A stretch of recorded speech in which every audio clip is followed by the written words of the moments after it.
Welcome all to today's session from Bhagavad Gita as it is. We are on chapter 4, Transcendental Knowledge, and we shall be covering the verses 26 to 33 today. Sorry, is it 35 today? I've lost the count in my head. Anyway, let's begin. Yes, up to 33. Om Namo Bhagavate Vasudevaya. Om Namo Bhagavate Vasudevaya. Om Namo Bhagavate Vasudevaya. Mukam karoti vachalam pangum langhayate kirim. Yat kripatamham vande Shri Gurum Deenatarinam Paramananda Madhavam Shri Chaitanya Ishwaram. Hariyam Tat Sat. Verse 26. Shrotra dinindriyana yanye संयमाग्निषु जुह्यति शब्दादीन विषान्यन्य इंद्रियाग्निषु जुह्वति.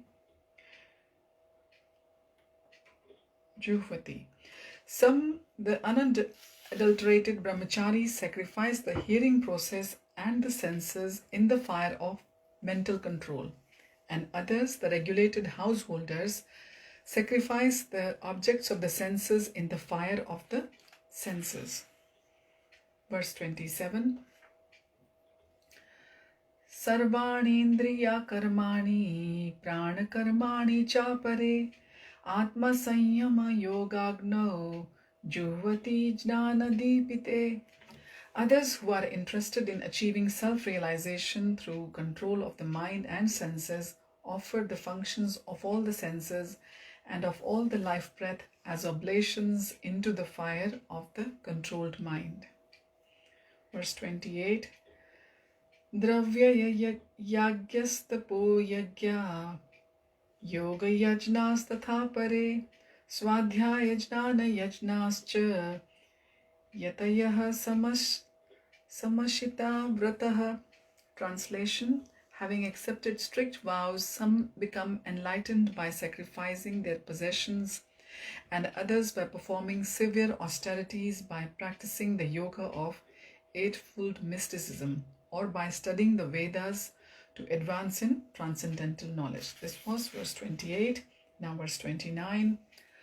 Apane juhvati pranam prane panam tatha pare pranapana gatirudva pranayama parayanaha apare niyatahara aharaha prananan praneshu juhvati.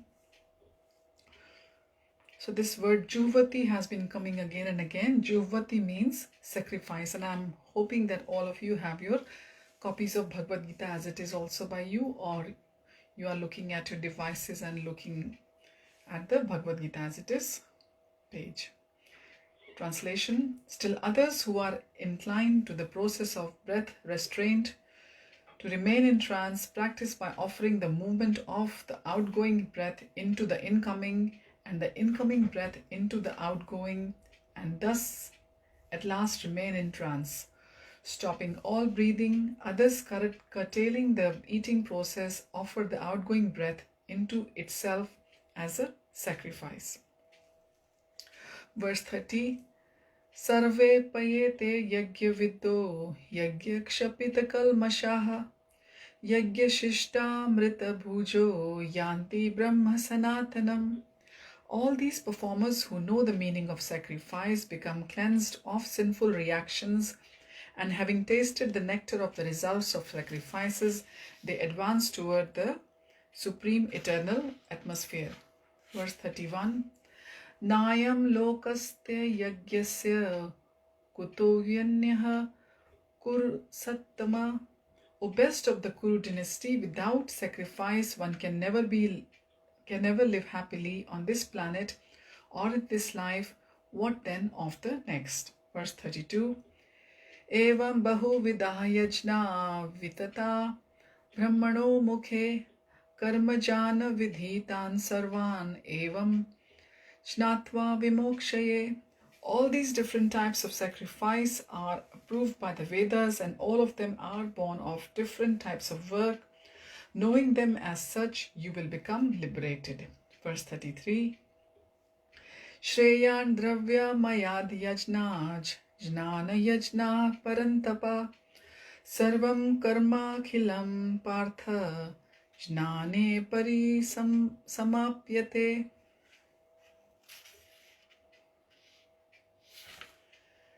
Translation: O chastiser of the army, that is Parantapa, like Krishna was addressing Arjun, the sacrifice performed in knowledge is better than the mere sacrifice of material possessions. After all, O son of Pritha, all sacrifices of work culminate in transcendental knowledge. So we were yesterday when we were talking about verse 25, we realized that Krishna has started to talk about the sacrifice now, and this is going to be the ongoing subject matter till the end of this chapter, which is the last verse is verse 42, and Krishna is explaining Arjun that we all have to make an effort to understand and realize the transcendental knowledge, the eternal knowledge, the real knowledge of this world. And we should not just be happy with the academic side of the knowledge, which is needed for the material life, because we have to sustain ourselves as well. We have to survive on the bodily platform as well. So for that, we need the academic knowledge. And then Krishna was telling that we all should make a sacrifice as well. Sacrifice means yajna, because when we translate one word into another language, it's not always possible to get the correct meaning, but the closest word to the word yajna or yajna, they say in Sanskrit, is sacrifice in English. So we all have to make sacrifice. Sacrifice means that we have to offer the results of our actions to the Supreme Lord Himself. That is what Krishna is trying to tell Arjun here.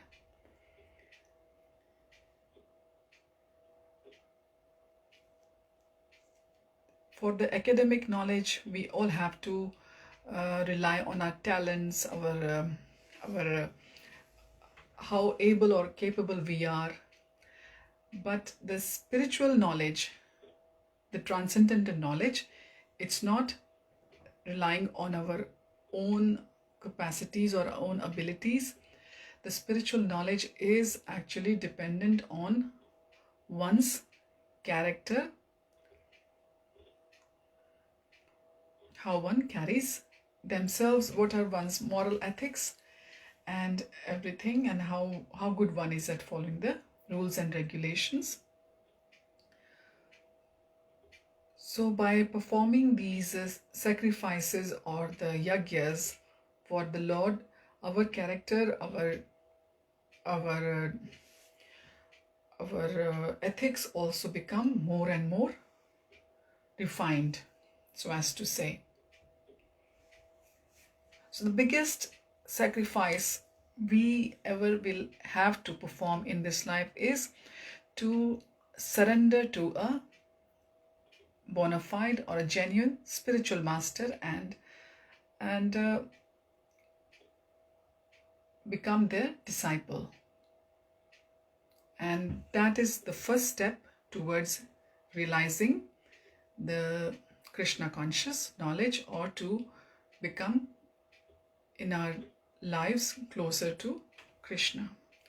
So now in verse 26, Arjun is being told that the brahmacharis, they start by hearing, because hearing is the first process in spiritual advancement. And for that, of course, you have to be very attentive, and you are actually putting the senses, your own senses, into into the kind of, in the fire of mental control. This is what Krishna is saying in this verse. And for the regular householders or the grihasthas, Krishna says, they sacrifice the object of the senses in the fire of the senses. It sounds a little bit complicated, but it is not that complicated when we just elaborate on it. So the brahmacharis, to understand, they have to engage themselves in the hearing, chanting the glories of the Lord, which is the Mahamantra itself. Hare Krishna, Krishna Krishna, Hare Hare, Hare Rama, Rama Rama, Hare Hare. Now similarly, the householders have been given some sort of leeway or some kind of liberty that Krishna's, it is said in the Shastras that the householders are given a little bit of liberty to enjoy themselves, because householders' life is the most difficult one. But still, living as a householder, still one has to regulate or restrain their senses, and one has to engage in the transcendental sound vibration, which is the chanting and the hearing of the Mahamantra. Because don't forget, Krishna lives in the holy names in itself. The holy name itself is not different than the Lord in Kali Yuga.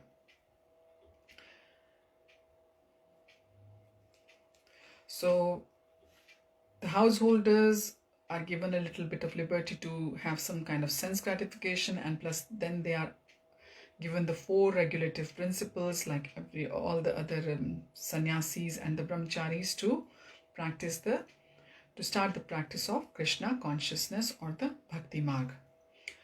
Now, when our life is a little bit disciplined, we find that everything is good. It's good for our bodies, it's good for our minds, it's good for our spiritual activity, it's very good for our family life as well. Because when we take out some time in the day and discuss a little bit about Bhagavad Gita and other Shastras with our children, with our family, and we sit down with all the family members together, then you will see that the family life also becomes very Krishnaized, as they say, because Krishna becomes part of your family. He is like a focus of your family life then. So senses have to be controlled. That is the beginning of the spiritual life. In verse 27, Krishna says to Arjun that for achieving the self-realization by the control of the mind, the senses, one has to offer the senses, the breath, as an oblations or as a ahuti, like we say in Hindi. Ahuti is the oblations, but the stuff you put into the fire, yagya, that is the oblations. So we have to put our mind and senses into the fire of the controlled mind. Then this system of control or your spiritual life kind of begins. We know that in the yoga, which is the hatha yoga, the normal asanas or the pranayams, this is what is the first stage of controlling your body and mind. The yoga doesn't just finishes there. This was actually done by our ancient sages and the rishis and the munis to control the senses. In verse 28, Krishna further instructs Arjun that after accepting all the vows,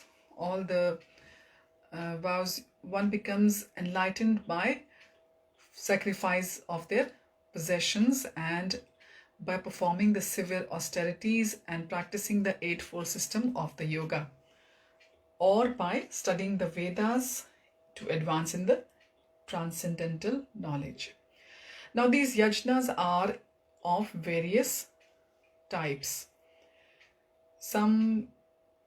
There are persons, some of them are just sacrificing all their possessions. They just renounce everything they have, all their material possessions, and they give all kinds of charities also and everything. And sometimes you've seen that people, they open the big Atiti Shalas, like Prabhupada says in the purport, Anathalayas, Vidyapeeth and Dharamshalas and Anakshetra, etc. And some big hospitals, big old age homes, and lots of food distribution, medical facilities given for the needy. So all these kinds of activities are going to qualify one for the higher planets like Swarga, or these will be like pious credits into our account. And then there are other kind of people who will follow the Chaturmasya, which we know began in July and goes on up till October, until towards the end of the Kartik, when each month you give certain type of eatable, and people take lots of other vows as well. So this is another kind of yajna. A third kind of yajna Prabhupada is telling us here is, so this following Chaturmasya and everything comes under Tapomay yajna, because you give up some comforts of your life. So like now when this Purushottam month comes to an end tomorrow, after that from Saturday, the third month of the Chaturmasya, when the ones who are following, they gave up milk, they will give up milk again for next 2.5 weeks until the Kartik begins. And in the month of Kartik, urad dal is given up. I will explain about why and how these eatables are given up. Urad dal is given up in Kartik because it's supposed to be full of protein, so they give up this. They think that they are going to be able to control their minds and senses more better if they give up the strong protein from their diet. So these are the various kinds of yajnas. There is and the third yajna Prabhupada says is the Swadhyaya yajna, where people do the self-study of the Vedas, Upanishads and all the different scriptures. But you can bypass everything. You can bypass the first kind of sacrifice, which was by giving up all your personal possessions, and the second was the Tapomaya yajna, and the third was the Swadhyaya yajna. If you come to just serve the Lord himself, if you come to the direct service of the Lord, if you can bypass all these other yajnas, and you can be doing all types of sacrifices for the Lord when you are serving the Lord directly, and everything can be achieved. Lord's mercy can be achieved, but you need to have a bona fide or a genuine spiritual master who is following the instructions which are coming into this from the scriptures, from the Lord himself, down through various spiritual masters to the line of Prabhupada. Like we are in the Gaudiya Madhva Sampradaya. There are 3 other Sampradayas as well, like the Nimbak Sampradaya, the Rudra Sampradaya and the Shri Sampradaya. So now in verse 29, Krishna is still telling Arjun that the ones who are following the process of the breath restraint, that is, by controlling the breath by the various pranayams, the ingoing and outgoing breaths, they are controlling them. They are also performing a sacrifice, a yajna, by controlling the inner and the outer breath, the ingoing and the outgoing breath. And they can come into some kind of samadhi by the control of the breath.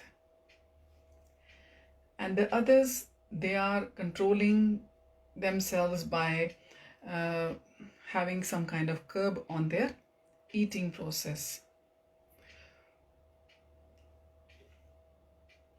But Prabhupada again stresses that we don't have to do all these siddhis of the yogis, of controlling the breath and just controlling our eating. But we have to control our eating. We do that when we follow the Ekadashi fast and other fasts in the Vaishnav calendars for Bhagwan himself. So that is our yajna, that is our sacrifice. And another sacrifice we are doing every day is when we cook the food, we offer it first to Bhagwan and then we partake the prasad. So that is also a sacrifice on a devotee's part. So we don't have to just control our breath artificially or just for the sake of some samadhis or some siddhis. When we are chanting the holy name, you will see that our breath is automatically kind of controlled. At some gaps we are breathing in and some gap we are breathing out when we are continuously chanting the holy name. So we don't have to do anything just for ourselves to qualify it for a yajna or a yajna. We have to do everything for the Lord, and that service is in effect sacrifice, and this sacrifice is not of any material kind. This sacrifice is classed as a transcendental sacrifice, as Prabhupada explains again and again in his purports of the verses said by Bhagwan Krishna to Arjun. So this will be unalloyed service, as Prabhupada tells us. It will be above the modes of material nature and it will be on the platform of spirituality. Verse 30, Krishna is again emphasizing to Arjun that all these sacrifices, they become totally purified of any ill reactions, and after you've had done these sacrifices in the devotional service, the results of these sacrifices will slowly inch you towards the Krishna consciousness, the highest stage of the highest stage or a high stage where you can reach closer to the Lord.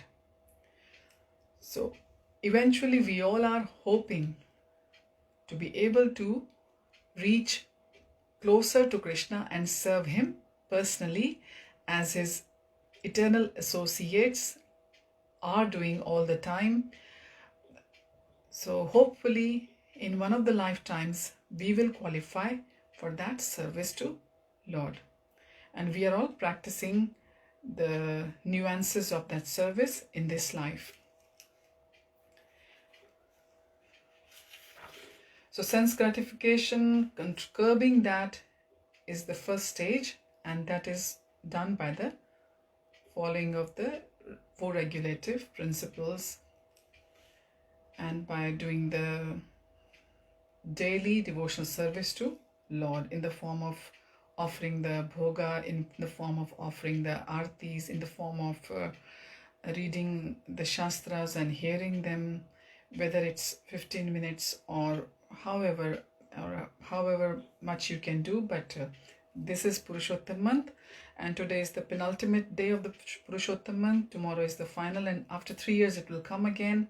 So let us engage ourselves as much as we can. Verse 31, I think this looks like one of the smallest verses of Bhagavad Gita. Here Krishna says to Arjun that of what you love, you cannot be happy on this planet or in this life, what to speak of the next life. So Bhagwan is telling Arjun indirectly, and us as well, that this is how he has designed our existence on this material platform, that we have to perform the yajnas starting from our senses, from our mind. We have to control, by controlling the senses, we shall be able to control the mind as well. We won't be driven away by our minds. And then when the mind is controlled by intelligence, then of course the soul is happy. When the soul is happy, then Paramatma, who is sitting next to the Atma in our hearts, is of course feeling the most happiness. This is how I realize. And you can just imagine and you can feel that, yes, because when we are chanting the holy name, this is our try that Bhagwan, please help us that at least 1 or 2 hour of our mantras during the whole process of the japa meditation will be so nice that when you are sitting in our hearts next to our souls, when you hear those Mahamantras uttered by ourselves, you shall be really happy to hear those if we are saying them with the right consciousness. And we are hoping that Bhagwan, who is situated inside our hearts, is able to hear them nicely. Okay, now in verse 32,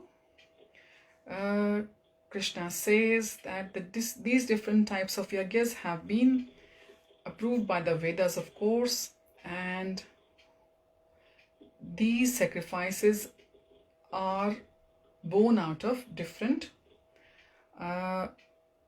born as in B-O-R-N-E. I'm speaking of that one here.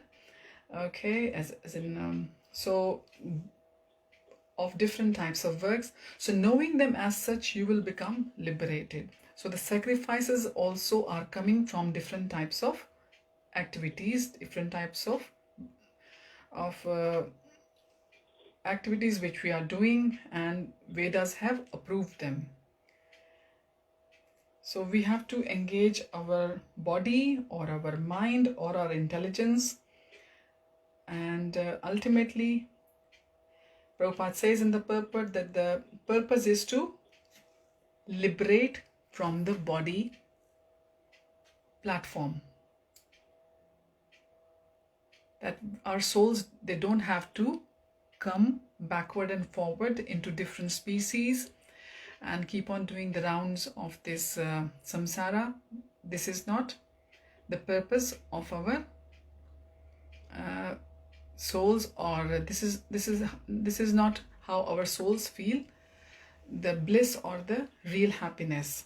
We have to get out of this concept of bodies, and we have to be ultimately be serving the Supreme Personality of Godhead in his eternal abode, because we are also eternal.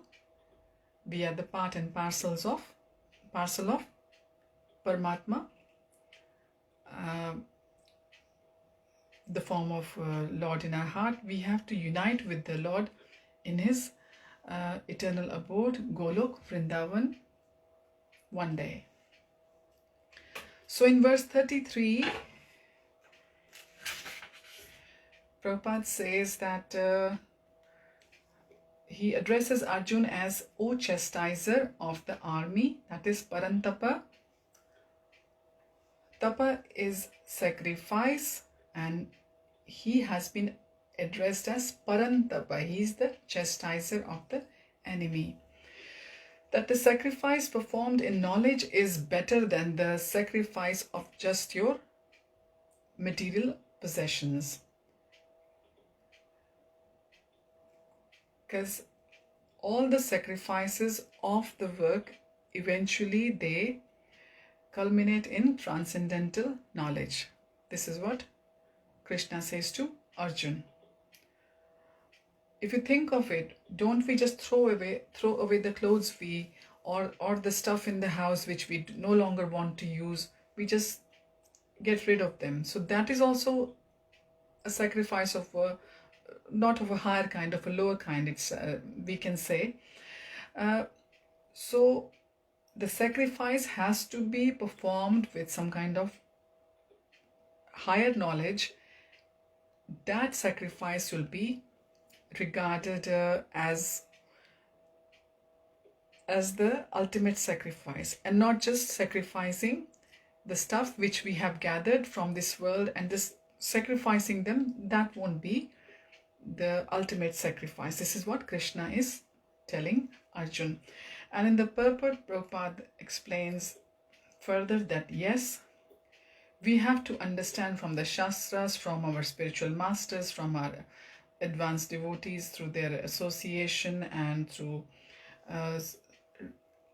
our some realizations as well, and of course through the realizations of Prabhupada in his purports. That is the best advantage for us. So we can understand how we can raise our faith from the level of a beginner to a level of then of a Madhyamadhikari, then the perhaps Uttamadhikari one day. Most of us are Madhyamadhikari. When we start, we are all neophytes, we are Kanishtadhikaris, but slowly when we learn and we start practicing, we all arrive at the Madhyamadhikari stage, and we all are trying to get rid of the anarthas. Anarthas are the bad habits which we have accrued through various lifetimes. Our souls, some of us, we suffer from sensitive souls, some of us, we have got we have got so many types of anarthas, bad habits. We all know ourselves, we don't have to pinpoint at others. Some of us, we just can't help, we just start judging. We all judge each other very nicely, but none of us is perfect. The only perfect being is Bhagwan himself. This is how he has designed us.